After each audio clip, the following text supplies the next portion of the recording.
Alors pour la première primitive à déterminer, on a x plus x carré plus 2 sur x. Alors ce qu'il faut, c'est arriver à mettre petit f sous une forme où je n'ai que des fonctions dont je connais les primitives. Donc x, pas de souci, on l'a ici. X carré, c'est un x exposant n. 2 sur x, il n'y est pas, alors j'ai pas fait tout le tableau. 2 sur x, on peut considérer que c'est 2 fois 1 sur x. Et le 1 sur x, il est dans votre tableau, dans votre cours. Le 1 sur x, on l'obtient quand on dérive ln de x, donc une primitive, c'est ln de x. Et donc de cette manière, je vais fonctionner comme avec les dérivés. Je vais faire la somme des primitives. Donc primitive de x, x carré sur 2, ou 1 demi de x carré.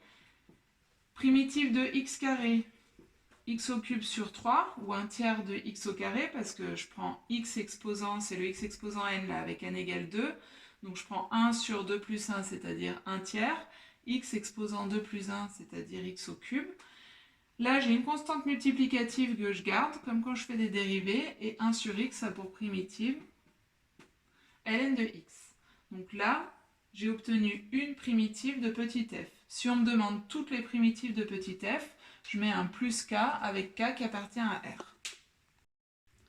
Alors, deuxième, on a f de x qui vaut 8 exponentielle de 3x plus 1. Donc là, je vais utiliser la formule pour exponentielle de ax plus b, donc que vous avez dans votre deuxième tableau. Donc exponentielle de ax plus b, on sait qu'une primitive, c'est 1 sur a exponentielle de ax plus b. Alors, si je refais ici un petit tableau, f grand F, exponentielle ax plus b a pour primitive 1 sur a exponentielle ax plus b. Donc ici, je vais tout simplement la décomposer. 8, il y a un 8 fois exponentielle de 3x plus 1. Donc c'est une constante multiplicative. Donc je garde ma constante multiplicative.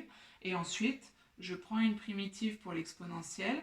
Ici, 1 tiers exponentielle de 3x plus 1. Donc une primitive, c'est 8 tiers exponentielle de 3x plus 1.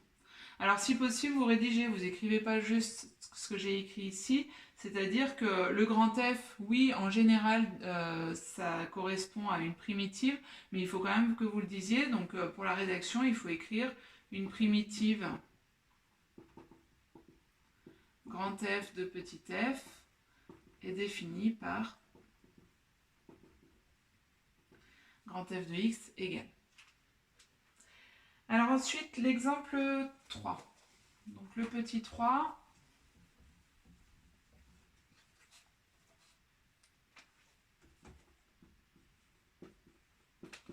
on a 3 sur x carré. Donc je vais faire la même astuce que le 2 sur x tout à l'heure. Le 3 sur x carré, je vais dire que c'est comme 3 fois 1 sur x carré. Et ensuite 1 sur x carré, ici je l'ai, c'est moins 1 sur x. Donc je vais dire qu'une primitive grand F de petit f est définie par grand F de x égale 3 fois une primitive de 1 sur x carré qui vaut moins 1 sur x, c'est-à-dire moins 3 sur x. On passe au petit 4. Donc le petit 4, c'est un polynôme. Donc là, c'est des choses normalement qui ne posent pas de soucis. Il y a juste à lire le tableau des primitives.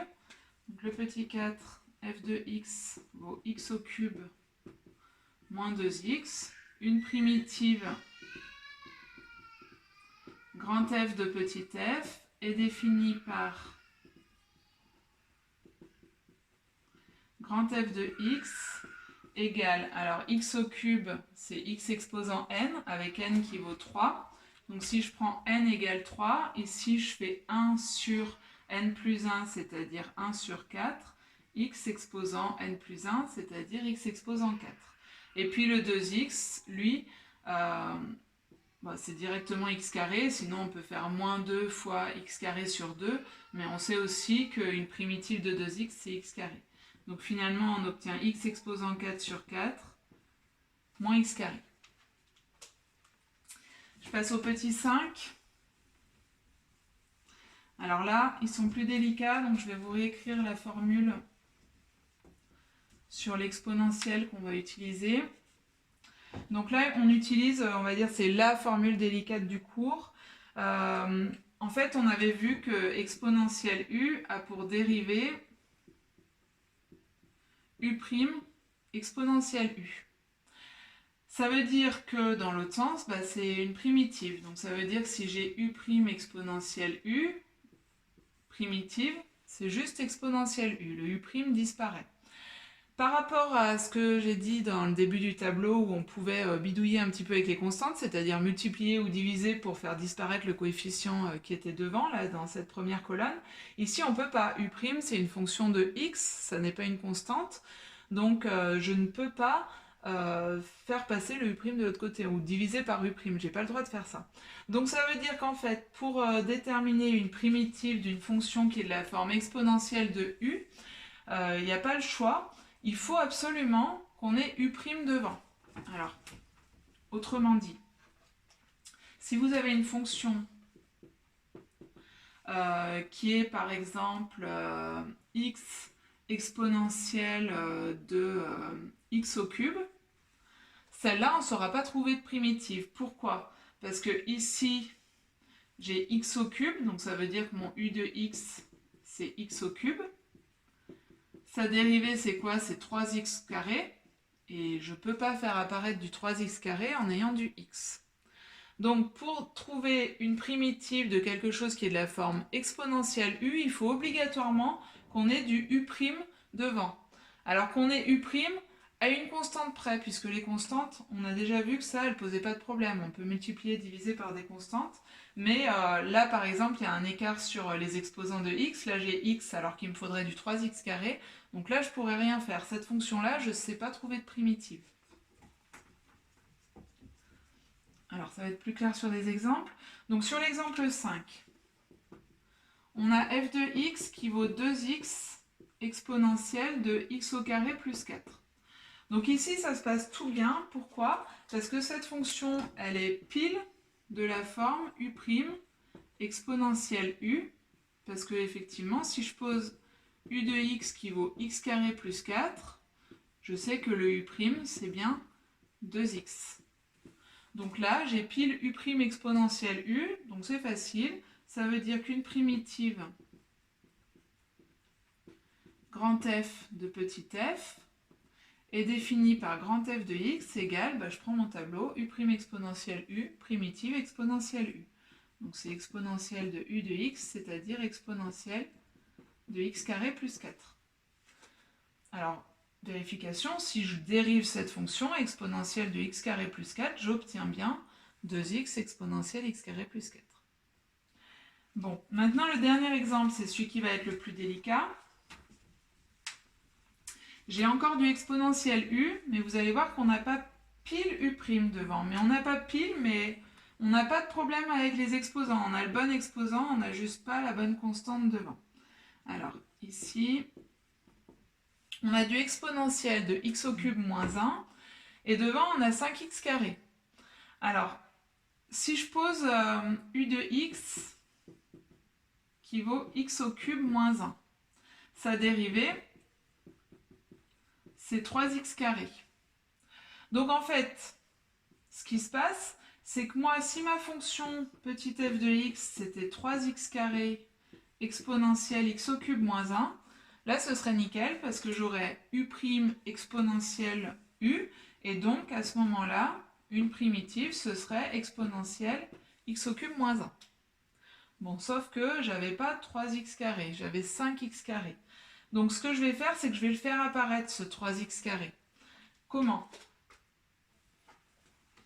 En fait, notre fonction f de x, elle vaut 5x carré. Donc je peux écrire, au lieu d'écrire 5, je peux dire que c'est comme 5 divisé par 3 fois 3x carré. Vous voyez bien que cette expression-là que j'ai écrite, elle est bien égale à celle-là.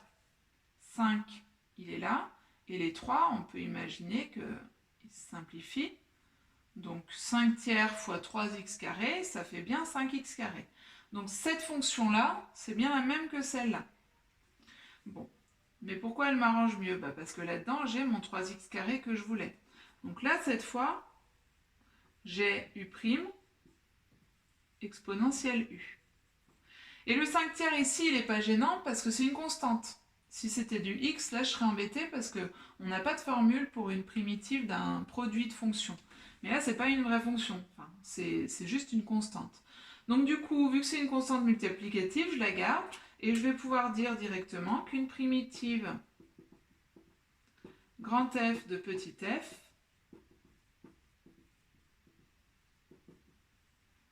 est définie par grand F de x égale donc ma constante multiplicative 5 tiers fois u' exponentielle u qui a pour primitive exponentielle d'une u, donc exponentielle de x au cube moins 1.